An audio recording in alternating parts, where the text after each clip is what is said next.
Teman-teman sekalian, perkenalkan, saya Suster Melisa Sejabat FSE dengan NIM 032021 Skolastika Santa Elizabeth Medan, Prodi S1 Keperawatan. Baiklah teman-teman, pada pertemuan ini saya akan membagikan materi tentang anatomi fisiologi sistem persarafan. Anatomi fisiologi sistem persarafan adalah sistem yang mengatur kerja seluruh tubuh. Anatomi fisiologi sistem persarafan ini memiliki 3 fungsi utama, yaitu mengkoordinasi sistem tubuh untuk mengatur cara kerja tubuh dan pusat pengendali kerja organ tubuh. Sel saraf atau disebut juga neuron adalah satuan kerja dari sel saraf yang menghantarkan impuls listrik yang terbentuk dengan adanya stimulus atau rangsangan. Jutaan sel saraf ini membentuk sistem saraf manusia. Struktur dan bagian sel saraf memiliki fungsinya masing-masing. Nah, mari kita bahas satu persatu apa saja itu sel saraf. Yang pertama adalah dendrit. Dendrit ini bentuknya merupai akar. Percabangan dari badan sel dendrit berfungsi untuk menerima atau menghantarkan rangsangan dari dan ke badan sel. Kemudian badan sel merupakan bagian terbesar dari sel saraf. Banyak komponen penting di dalam sel saraf yang terdapat pada sitoplasma, nukleus, dan inti sel. Tugas badan sel adalah untuk menerima rangsangan dari dendrit, kemudian meneruskannya ke akson.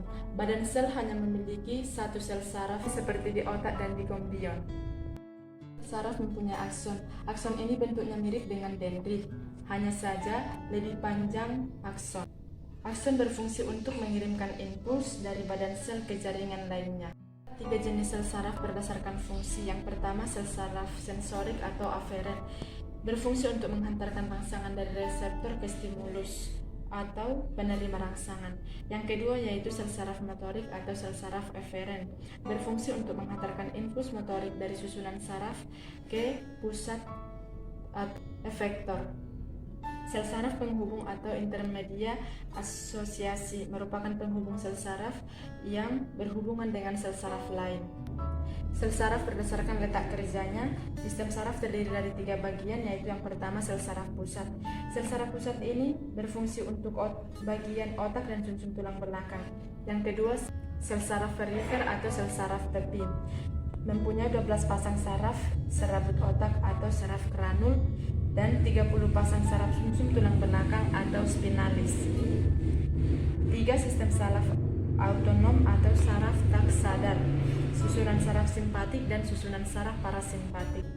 Otak terdiri menjadi 3 bagian. Yang pertama otak besar atau cerebrum, otak kecil atau cerebellum, dan otak tengah atau mencephalon.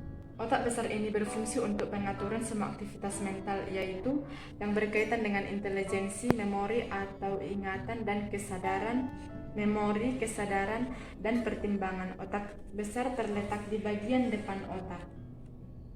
Terdiri atas bagian belakang atau occipital, yaitu untuk mengatur pusat penglihatan, bagian samping kanan atau temporal yang berfungsi untuk pusat pendengaran, bagian tengah atau parietal, yaitu pusat untuk pengaturan kulit dan otot terhadap panas atau dingin dan keadaan di sekitarnya.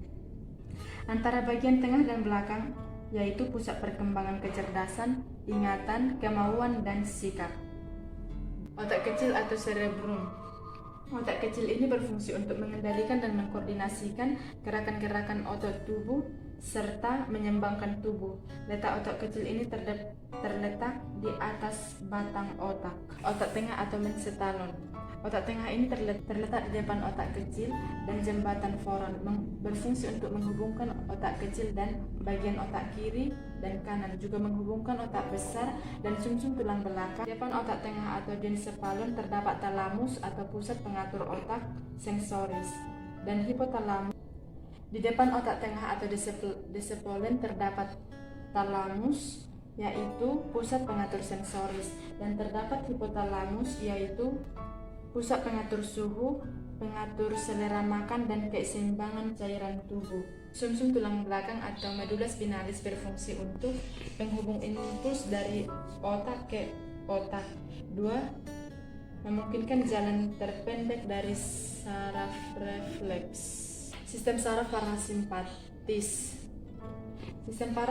simpatis ini berpangkal pada medula oblongata, kerjanya berlawanan dengan kerja saraf simpatis. Terbagi menjadi dua bagian, yaitu saraf otonom dan saraf sakral. Saraf simpatis terdiri dari 25 pasang saraf parasimpul saraf terletak di sebelah kiri dan kanan tulang belakang, berpangkal pada medula spinalis di daerah leher dan di daerah pinggang, sehingga disebut juga saraf torakel lumbar. Praganglion atau urat saraf yang terdapat pada pangkal ganglion. Postganglion, urat saraf yang berbentuk pada ujung ganglion. Sistem saraf parasimpatis berpangkal pada medula oblongata, kerjanya berlawanan dengan sistem saraf simpatis. Terbagi menjadi dua bagian, yaitu saraf otonom krimal dan saraf otonom sakral. Baiklah teman-teman sekalian, sekian materi yang dapat saya paparkan tentang anatomi fisiologi sistem persarafan. Semoga bermanfaat. Terima kasih dan salam Santa Elizabeth.